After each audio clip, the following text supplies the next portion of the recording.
La muerte de Francisco Solano López en Cerro Corá el 1 de marzo de 1870 marcó el fin de la guerra de la Triple Alianza. Un mes más tarde Urquiza era asesinado en el Palacio San José. El hecho conmovió a la Argentina. Era el último gran caudillo de la región y muchos le recriminaban haber dado la espalda al Paraguay. Ricardo López Jordán, antiguo lugarteniente suyo y decidido partidario del apoyo a Solano López, es señalado como responsable de su muerte.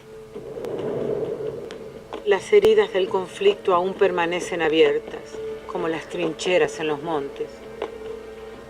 En Paraguay, el pueblo enfrentó tenazmente a la alianza de 3 ejércitos nacionales. Durante la guerra, todo aquel en condiciones de valerse por sus propios medios fue convocado a defender su tierra por la razón o por la fuerza. En la Guerra Grande murió el 60% de la población paraguaya. Paraguay perdió todos los territorios en disputa con Brasil y la Argentina.